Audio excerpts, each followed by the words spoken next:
আজকে গর্ব লাগছে আমাদের এখানে যারা জমায়েত হয়েছে সবাই নিজের টাকা এসেছে, কেউ টিম ভাগের রোগে আসেনি। পারগানা বাবা, তাছাড়া আবু পনক পারগানা বাবা, ওনাসাও পনকরেন জেলারেন বুলুত্তরি তিরতরিরেন সালাম পারগানা বাবাকে এই যে মান জোগাড় চাল কাদের আর ওটা সুর সংখ্যাকে সেটার কারণ সালাম মঞ্জি বাবু মঞ্জি আয়ো মঞ্জু বাবা সালাম করে ইনসে ভাই জোহার। আমার তরফ থেকে আজকে আমাদের যে মঞ্চে পারগানা বাবুর পক্ষ থেকে কলকাতায় যে বিক্ষোভ সমাবেশ, এই সমাবেশের পক্ষ থেকে সমস্ত কলকাতাবাসীদেরকে জানাই আমাদের জোহার। তো আজ আমরা এখানে জমায়েত হয়েছি, তো আমার আজকে গর্ব লাগছে আমাদের এখানে যারা জমায়েত হয়েছে সবাই নিজের টাকা এসেছে, কেউ টিম ভাগের রোগে আসেনি। আজকে যদি কেউ টিম ভাগের রোগে আসতো 100 গুণ লোক বেশি হতো। আজ কলকাতা আমাদের ভুলতে হলো। আজ আমরা যেখানে যাচ্ছি তো এখানে প্রশ্ন উঠবে আমরা এখানে কেন এসেছি। আমরা যখন বিভিন্ন স্টেশন ট্রেন স্টেশন থেকে নামছি যেখানেই যাচ্ছি যে ভাই তোমরা কোথায় যাচ্ছ, তোমরা কে? তো আমরা যখন বলছি আমরা আদিবাসী, তো আমাদের একটাই প্রশ্ন আদিবাসীদের সম্বন্ধে আমাদের যারা উচ্চ শ্রেণীর মানুষ একটাই ধারণা আছে যে আদিবাসীরা সরল সিধা। বাস আমাদের সম্বন্ধে ওনাদের যে একটা ধারণা এটাই যে ওনারা সরল সিধা। তো আমি ভাবতে পারছি না যে এটা যে আমাদের প্রশংসা না আমাদের অপমান। আমি অবশ্যই বলবো যিনারা আমাদের এই সরল সিধা সাধার মানে নাম দিচ্ছেন আমি ওনাদের পক্ষে বলবো যে এটা আমাদের প্রশংসা, কিন্তু বাস্তবে দেখবো এটা আমাদের অপমান। কেন কি যখন আমাদের জমিকে কেড়ে আমরা প্রতিবাদ করতে পারি না, যখন আমাদের মা বন্ধের উপর কোনো অত্যাচার আমরা প্রতিবাদ করতে পারি না, যখন আমাদের ফেক গ্যাস সার্টিফিকেট জমিকে কেড়ে আমরা প্রতিবাদ করতে পারি না, এটা সরল সিধা সাধা নয়। আজকে আমাদের যে সরল সিধা সাধা যেখানে দেখানোর কথা আমরা সেখানে দেখাবো, কিন্তু যেখানে আমাদের সিংহের মতন বোঝাতে হবে আমরা সেখানে বোঝাবো। আমি বেশি কিছু করবো না, কেন এখানে অনেক বয়োজ্যেষ্ঠ সম্মানজনক সুবক্তাগণ আছেন। তো আমি প্রথমে যাব আমাদের এই রাজ্যের আমাদের দেশের শিক্ষা ব্যবস্থায়। আপনারা জানেন আমাদের পশ্চিমবঙ্গ বা সেন্ট্রাল গভর্নমেন্টে একটা এসটি ডেভেলপমেন্টের জন্য আলাদা ফান্ড থাকে, যেটা আমরা ট্রাইবাল ডেভেলপমেন্ট ফান্ড বলি। সেটাতে শুধু সব কোটি টাকা নয়, হাজার হাজার কোটি টাকার অ্যালটমেন্ট হয়। তো আমি প্রশ্ন করছি যে আপনারা কি জানেন আমাদের আদিবাসী ভাই বোনেরা ওই একটি আবার প্রশ্ন চলে আসছে এই সরল সিধা সাদা। আমরা কি কোনোদিন আরটিআই করে জানার চেষ্টা করেছি? আমরা কি কোনোদিন আরটিআই করে জানার চেষ্টা করেছি আমাদের ট্রাইবাল ডেভেলপমেন্টের জন্য কত টাকা অ্যালটমেন্ট হয়? না, কেউ করেনি এবং আমাদেরকে কেউ জানায়নি। এটা আমাদের যেমন দোষ আছে যেমন সরকার উপর মহলের দোষ আছে। আপনারা দেখছেন কিছুদিন আগে হুগলি বা আমরা সাউথ বেঙ্গলের কিছু জায়গায় দেখলাম যে ট্রাইবাল স্টেটের যে স্টাইপেন্ডের জন্য কোটি টাকার চাহিদাটি, সেখানে দেখা যাচ্ছে যে 2-3 বছর ধরে আমাদের বাচ্চারা স্টাইপেন্ড পায়নি। আমাদের বিভিন্ন হোস্টেল, আমি এখানে একটা উদাহরণ দিয়ে দিচ্ছি, লকডাউনের পর আমাদের যে 1 লক্ষ মডেল বিদ্যালয় আছে বিভিন্ন ডিস্ট্রিক্টে আছে, আমি লকডাউন শেষ হওয়ার পর থেকে যখন সমস্ত স্কুল খুলেছে কলেজ খুলেছে আমি তখন ডিএম সাহেব এবং এসপি সাহেবের সাথে কথা বলতে গিয়েছিলাম যে স্যার 1 লক্ষ মডেল স্কুল করতে সেই সমস্ত যারা ছাত্রছাত্রী থাকে যারা অর্থনৈতিকভাবে দুর্বল, কিন্তু হোস্টেল খুলছে না। ডিএম সাহেব বলছে এসপির কাছে যাও, এসপি বলছে এসডিওর কাছে যাও, ইনি বলছে ট্রাইবাল ডেভেলপমেন্ট চেয়ারম্যানের কাছে যাও। আমি শেষে গেলাম আমাদের ট্রাইবাল ডেভেলপমেন্ট যে মিনিস্টার, আপনারা শুনে হাসি পাবে বা লজ্জা পাবে, তিনি কে বললেন ভাই এই বিষয়টা আমি জানি না। আপনারা ভাবেন একটা 1 লক্ষ বিদ্যালয় যেটা ট্রাইবাল ডেভেলপমেন্ট মধ্যে আওতায় করে সেই ট্রাইবাল ডেভেলপমেন্টের মিনিস্টার বলছেন আমি এই বিষয়ে জানি না। এর চেয়ে হাস্যকর এবং লজ্জাজনক কি হতে পারে?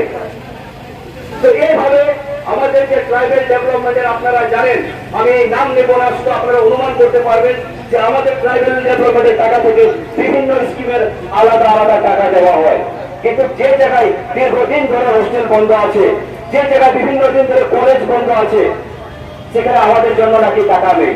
কিন্তু আমরা যদি তথ্য জানি হাজার হাজার কোটি টাকা আমাদের জন্য অ্যালটমেন্ট হয়, সেন্ট্রাল থেকে বলুন, স্টেট থেকে বলুন। সেই জন্য ট্রাইবেল ডেভেলপমেন্ট ডিপার্টমেন্ট আছে, আমাদের West Bengal cultural tribal develop board আছে, সেখানে চেয়ারম্যান বোর্ড আছে।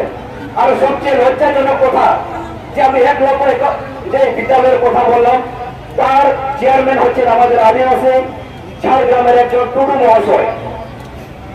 আপনারা হয়তো বুঝতে পারছেন, যদি আমাদের যারা সাঁওতাল ভাই বোনেরা যদি থাকেন, আমি একজন টুডু মহাশয়ের নাম বললাম, তিনি হচ্ছেন সেই ডেভেলপমেন্টের চেয়ারম্যান।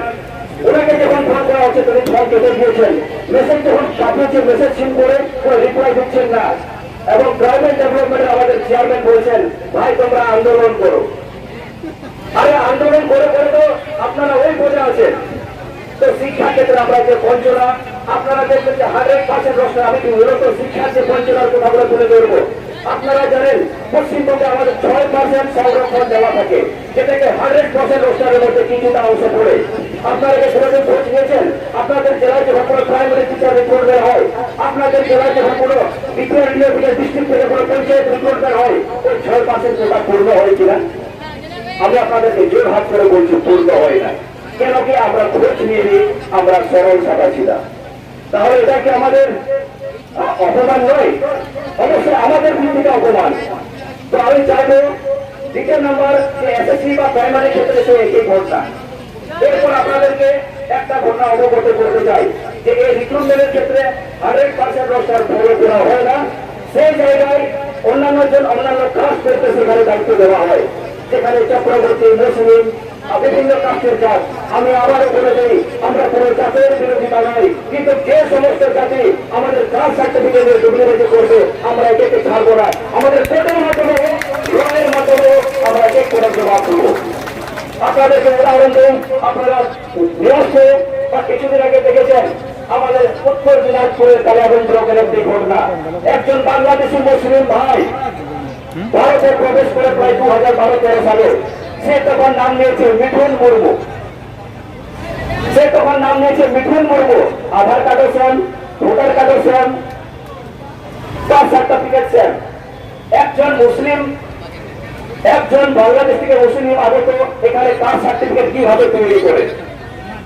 তো এটা সরকার, প্রশাসন, সমস্ত দপ্তরে ছাড়া এটা পুরোপুরি সম্ভব না, আপনাদেরকে বলে দিলাম। তো যাই হোক, এই নিয়ে আমরা লড়াই শুরু করেছি। তারপর আমরা দেখলাম অনেকজন বললেন যে এসটিএসসি অ্যামেন্ডমেন্ট অ্যাক্ট। তো এটা থেকে আমরা সহজেই বুঝতে পারি যে এটাতে সরকার, প্রশাসন বিভিন্ন জনের পদক আছে। তো আজকে আমরা কোনো সরকারকে দুর্নাম করতে আসিনি, আমরা সরকারের কোনো বিরোধী না বা সমর্থক নয়। যখন কোন রাজ্যে, কোন দেশে কোন সরকার নির্বাচিত হয়, সে তখন সবার সরকার। আমাদের পশ্চিমবঙ্গে 10 কোটি মানুষ, এই মমতা বন্দ্যোপাধ্যায় 10 কোটি মানুষের সরকার।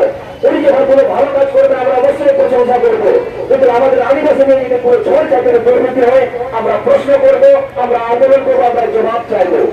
এটা কোনো আমাদের অধিকার নয়, এটা আমাদের অধিকার। আর একটা বিষয় নিয়ে আরো কথা বলবো, কৃষি নাই। আমি অ্যাকচুয়ালি ভাষণ দিতে এতটা সরগর নয়, তবু আমি বলছি ভিতরে ভিতরে কাঁপছি আমি। এর চেয়ে সবচেয়ে বড় কথা, আমাদের কখন থেকে আমরা এখানে জমায়েত হয়েছি, আমরা কিন্তু কে বললাম না আমাদের জমি, আমার হাসারিয়া কথা অপরাধবাবুর রটলে না। আমার হাসা যদি বান্ধা এলাকায় তোমার জমি যদি না থাকে তুমি বাঁচবে কোথায়? আপনারা দেখবেন আমরা আসছি উত্তরবঙ্গ থেকে, বিভিন্ন জেলা থেকে। উত্তরবঙ্গের যে চাষ বাগানগুলোতে আছে সেখানে 100 একর জমি, যেখানে আমাদের রাষ্ট্রীয় রাজতন্ত্র ছিল, সেখানে ছল ছাত্রী মাফিয়া, ল্যান্ড মাফিয়া, যেটা বিভিন্ন জন প্রশাসনের সহযোগী সেই ল্যান্ডগুলো দখল করা হচ্ছে। শুধু আমি চাল বাগানের কথা বললাম না, আদিবাসী ঘোষিত এলাকায় যে সমস্ত গ্রামে যাবেন সেখানে যে ল্যান্ড মাফিয়ারা কোটি কোটি টাকা দিয়ে সেখানে আমাদের ট্রাইবাল ডেভেলপমেন্টের ল্যান্ড তারা নিজের নামে আত্মসাৎ করছে। তো আপনারা বলবেন মমতা ব্যানার্জি আমাদের মাননীয় মুখ্যমন্ত্রী ঘোষণা করেছেন যে ট্রাইবাল ডেভেলপমেন্টের ল্যান্ড বিক্রি হবে না। দাদা কোথায় বলে যত হবে তত ভাগ। এটা কোনো কথার কথা নয়, এটা বাস্তব কথা। আমি এরকম উদাহরণ দিয়ে অনেক কোথায় উদাহরণ দিয়ে দেখাতে পারবো। আমার ব্যাগে ডকুমেন্ট আছে, আমি সবসময় সেগুলো নিয়ে ঘুরে। আমি অবশ্যই এখানে যে আমাদের মিডিয়া ভাইদের আছে তাদেরকে দেখাবো।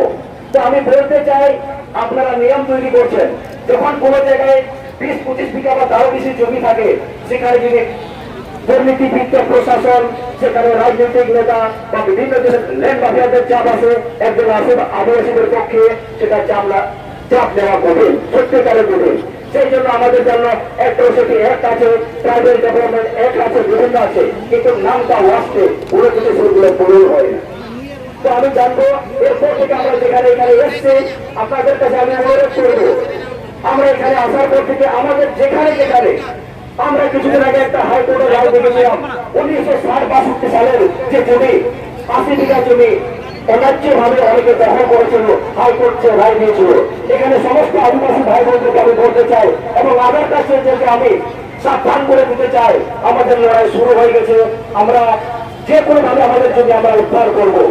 अब हो रहा दिसे पे लाते चले कभी मेरे का दरवा जे आना आना कुदा आलिया जमी करा মানে নেচার তুমি উঠে গেল না মেতে মানে তিন দিশাম চলবো জমি করা তারপর চলে কবে লোক কি মাইকে কথা বলা জমি করা সনিকা তো আচ্ছা বাইলা তারপর এটা তো চে বলতেন না নয় তিনগো কার ওরা টন্ডিতে জায়গা আর রাচাতে জায়গা কি ইজ্জত করে এটা করিয়ে পাল করা সে লোকা কি তো চাহে আর মিটে কথা মিলা যা वो मझी पारगना महल अब माझी पारगना महल जहाँ मैंने काम तो ये सिस्टम जमान करा अब যদি জেলা জেলার ভেঙেরা প্রত্যেক দিনে স্বাধীনতার আগে অনুকা বা माझी पारगना खुश मिला जहाँ तो संविधान जहाँ तो 1855 साल पहले इंग्रेज को एसपीटी एक मतलब को एमआई का बुझवा जहाँ तो पारगना सिस्टम अब वो जुग जुग को चला करते बुझलो तो ट्रस्ट रजिस्टर में तो गुणों का था बांधना इंडिया क्यों लड़ मिला इंडिया को मारो तम प्रभु सोरेन 1940 से सरकार कागज मिला आई कार्ड मिला ना पुलिस सरकार बाबा जन चाला था